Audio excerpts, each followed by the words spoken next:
নমস্কার, পদার্থবিদ্যার অধ্যয়নের ভিডিওতে আপনাকে স্বাগত জানাই। অধ্যায়ের নাম ভেক্টর।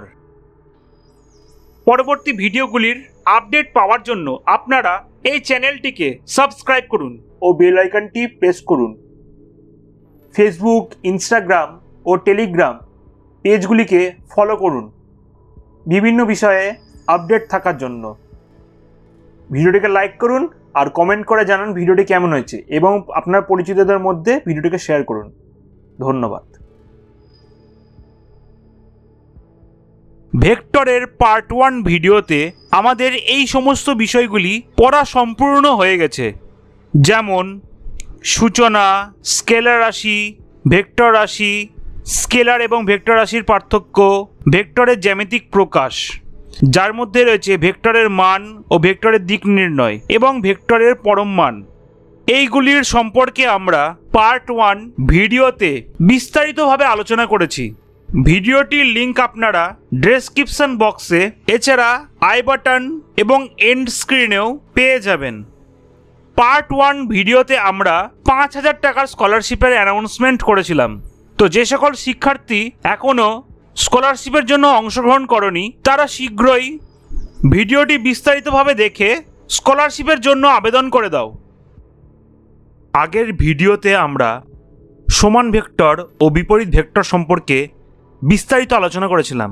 আজকে আমাদের ভিডিওর বিষয়বস্তু একরেখীয় ভেক্টর, কোলিনিয়ার ভেক্টরস।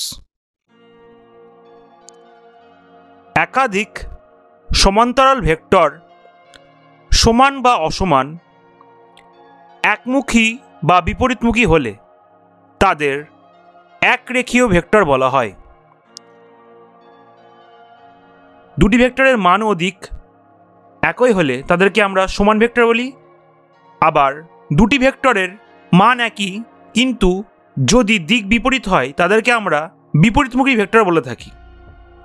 সমান ভেক্টর এবং বিপরীত ভেক্টর সবসময় সমান্তরাল ভেক্টর হয়।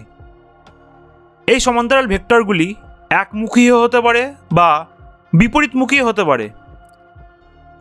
এই একাধিক সমান্তরাল ভেক্টরকে আমরা একরেখীয় ভেক্টর বলবো। তখন চিত্রের সাহায্যে আমরা একরেখীয় ভেক্টর বোঝার চেষ্টা করি। এইখানে আমরা জ্যামিতিক চিত্র অঙ্কন করব। এখানে আমরা 3টি ভেক্টর দেখতে পাচ্ছি। প্রথম ভেক্টর AB, যা প্রকাশ করছে ভেক্টর A কে। দ্বিতীয় ভেক্টরটি হচ্ছে CD, যা ভেক্টর B কে প্রকাশ করছে। এবং তৃতীয় ভেক্টরটি হচ্ছে EF, যা ভেক্টর C কে প্রকাশ করছে। এই ভেক্টর A, ভেক্টর B এবং ভেক্টর C একরেখীয় ভেক্টর, কারণ ভেক্টর A, ভেক্টর B এবং ভেক্টর C পরস্পর সমান্তরাল ভেক্টর। এখানে ভেক্টর A এবং ভেক্টর C একই দিক প্রকাশ করছে। এখানে ভেক্টর A এবং ভেক্টর C একমুখী, কিন্তু ভেক্টর B A এবং C এর বিপরীত দিককে নির্দেশ করছে এবং এর মান অসমান। কিন্তু যেহেতু ভেক্টর A, ভেক্টর B এবং ভেক্টর C পরস্পর সমান্তরাল ভেক্টর, তাই এই ভেক্টরগুলিকে একরেখীয় ভেক্টর বলা হয়।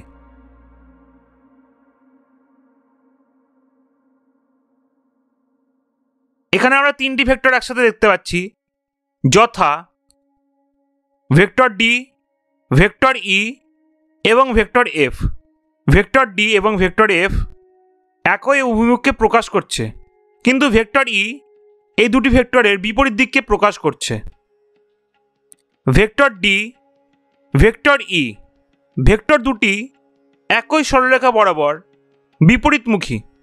ভেক্টর D, ভেক্টর F একই রেখা বরাবর একমুখী দুটি ভেক্টর।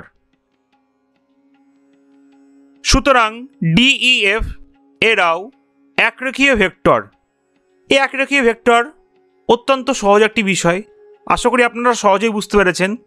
ভেক্টর সম্পর্কে বিস্তারিত জানার জন্য আমাদের চ্যানেলের প্লেলিস্টটি দেখুন। ভেক্টর সম্পর্কিত বিস্তারিত পরবর্তী ভিডিওগুলিতে আলোচনা করা হবে। আপনারা চ্যানেলটিকে সাবস্ক্রাইব করুন এবং বেল আইকনটি প্রেস করুন আপডেট পাওয়ার জন্য। ভিডিওটিকে লাইক করুন। ভিডিওটি কেমন হয়েছে জানান কমেন্টে। আপনার পরিচিতদের মধ্যে ভিডিওটিকে শেয়ার করুন। চ্যানেলটিকে সাবস্ক্রাইব করুন। অন্যান্য বিষয়ে ভিডিও দেখতে পাশের ভিডিওগুলোতে ক্লিক করুন। ধন্যবাদ।